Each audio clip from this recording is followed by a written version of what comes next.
გამარჯობა, ჩემი პოდკასტის სტუმარი ამჯერად მე აბრაჰამსია, კომუნიკაციების მიმართულების ერთ-ერთი წამყვანი ექსპერტი.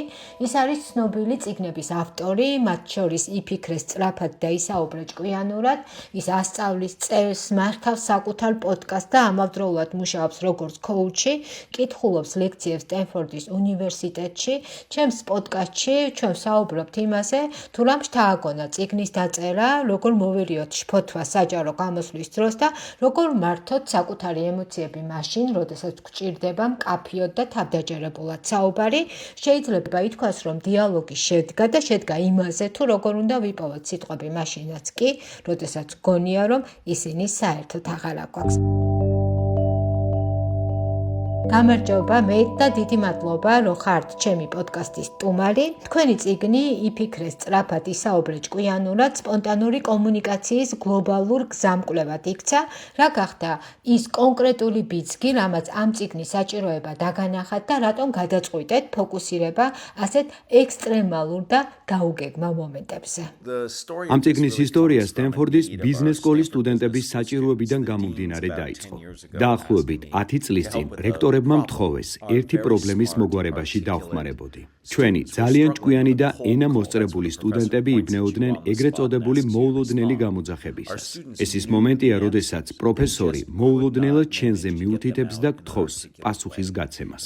ჩვენმა სტუდენტებმა იცოდნენ პასუხები, უბრალოდ ასეთ ვითარებაში ვერ ახერხებდნენ ჩამოყალიბებულად გამოთქმას. თხოვეს შემემუშავებინა ინსტრუმენტები და ტექნიკა მათ დასახმარებლად. სწორედ მაშინ ჩაუღრმავდი მრავალ სფეროს: ანთროპოლოგიას, ფსიქოლოგიას, ნეირომეცნიერებას და იმპროვიზაციის ხელოვნებასაც კი. მე პირადი ისტორიაც მაქვს. ჩემი გვარია აბრაჰამსი. A და B ასოებით იწყება. მთელი ჩემი სწავლის განმავლობაში მასწავლებლები ამბანის მიხედვით გვსვამდნენ, ამიტომ ყოველთვის პირველ რიგში, პირველ სკამზე ვიჭიქი. მუდმივად მიწევდა სპონტანურად საუბარი, ამიტომ ვიცოდი, რამდენად რთულია ეს. საკუთარ თავზე მუშაობისა და მომზადების შედეგად ჩვენ შეიძლება წარმოვთქვათ სიტყვა, მაგრამ დავიბნეთ კითხვა-პასუხის დროს, რა იქნება თქვენი რჩევა, როგორ უნდა შევინარჩუნოთ წონასწორობა. უპირველეს ყოვლისა, დრო უნდა მოიგოთ. ამისთვის რამდენიმე გზა არსებობს. უბრალოდ ითხოვეთ დრო. თქვით, შემიძლია 1-2 წამით დავფიქრდე. დასვით დამაზუსტებელი კითხვები. სანამ ის პასუხობს, თქვენ ფიქრობთ. პერიფრაზირება, კითხვის ნაწილი, თქვენი სიტყვებით გაიმეორეთ, ეს ყველაფერი დროს იგებს. მეორე გზაა სტრუქტურის გამოყენება. სტრუქტურა გიმსუბუქებთ აზროვნების პროცესს. ეს სხვა არაფერია თუ არა იდეების ლოგიკური კავშირი. კითხვებზე პასუხის გასაცემად მე ძალიან მიყვარს მოდელი, რომელსაც ADD-ს ვუწოდებ. A პასუხი. გაეცით პასუხი. D დეტალური მაგალითი. მოიყვანეთ მაგალითი, რომელიც ამყარებს პასუხს. D რელევანტურობის აღწერა. ახსენით, რატომ არის ეს მნიშვნელოვანი. ეს სტრუქტურა გაძლევთ გზამკვლევს. თქვენ აღარ ფიქრობთ იმაზე, როგორ უპასუხობთ. ფიქრობთ მხოლოდ შინაარსზე და რა თქმა უნდა ვარჯიში. უნდა ივარჯიშოთ. სთხოვეთ მეგობრებს დაგისვან კითხვები ან გამოიყენეთ AI, რომ თქვენს თემაზე დაგისვათ კითხვები. და მაინც როგორ ხდება შფოთვის მართვა? ძალიან დიდი გამოცდილება გაქვთ ამ მიმართულებით, ამზადებთ ნობელის პრემიაზე გამომსვლელებს, TED-ის სპიკერებს, მოკლედ სია ძალიან გრძელია, მაგრამ საინტერესოა თავად თუ ნერვიულობთ და რა უნდა ვუთხრათ საკუთარ თავს სარკეში ნიშნულოვანი გამოსვლის წინ. მე ისევ ნერვიულობ ხოლმე, თუმცა არა ისე ხშირად, როგორც ადრე. ეს კონკრეტულ სიტუაციებზეა დამოკიდებული. მაგალითად, როდესაც კოლეგების წინაშე გამოვდივარ, რომლებმაც კომუნიკაციის შესახებ ჩემზე მეტი იციან, ეს ძალიან მანერვიულობს. ასეთ დროს სამ რამეს ვაკეთებ. ხელში მიჭირავს რამე ცივი საგანი. ეს ამცირებს სხეულის ტემპერატურას, რაც ხელს უშლის ოფლიანობასა და გაწითლებას. ეს ჩემი ნიშნებია. ხმამაღლა ვამბობ ენის გასატეხს. ეს ახურებს ხმას და მეხმარება აწმყოზე ფოკუსირებაში და ბოლოს ვიყენებ პოზიტიურ აფირმაციას. მიყვარს იმის თქმა, რომ მე მაქვს ღირებული სათქმელი. ხშირ შემთხვევაში მოწვეული სპიკერი ვარ, ანუ ეს ჩემი სამსახურებრივი მოვალეობაა. იმის თქმა, რომ მე მაქვს ღირებული სათქმელი, მახსენებს ჩემს გამოცდილებას და იმას, რომ მე ჩემი აუდიტორიის სამსახურში ვარ.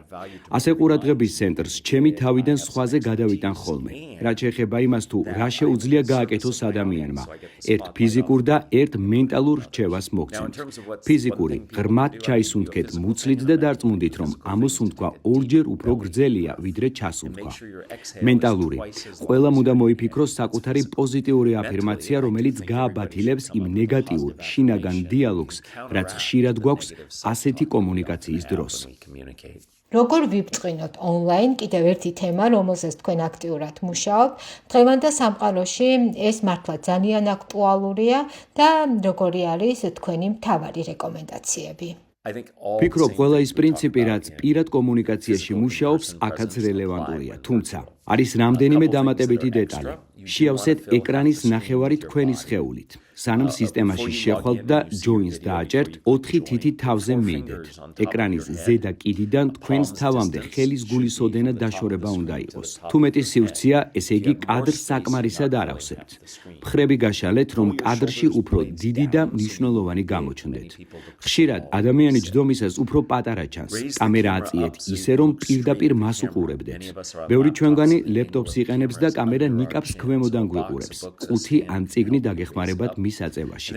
მოაწესრიგეთ განათება, სიბნელეში ჯდომა ხელს გიშლით კავშირის დამყარებაში. მუშაობთ თუ არა ახალ წიგნზე და არის თუ არა სპიკერობა, კომუნიკატორობა, თანდაყოლილი ნიჭი, თუ მისი განვითარება მუშაობისა და სწავლის შედეგად შეიძლება.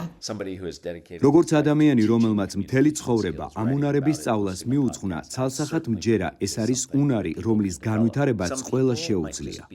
ზოგიერთი შეიძლება ბუნებრივად უფრო ნიჭიერი ან ექსტროვერტი იყოს, მაგრამ ეს არ ნიშნავს, რომ სხვები ვერ ისწავლიან. ამას უყურებ როგორც მთაზე ასვლას. ადამიანები მთის სხვადასხვა წერტილში იმყოფებიან, მაგრამ ყველა შეუძლია ზემოთ ასვლა. ამჟამად მუშაობ ჩემი წიგნის განახლებაზე. ვამატებ თავს ხელოვნურ ინტელექტზე, იმაზე თუ როგორ გამოვიყენოთ AI, რომ გავხდეთ უკეთესი სპონტანური სპიკერები. ძალიან დიდი მადლობა საინტერესო პასუხებისთვის. მადლობა ამ დამაფიქრებელი კითხვებისთვის.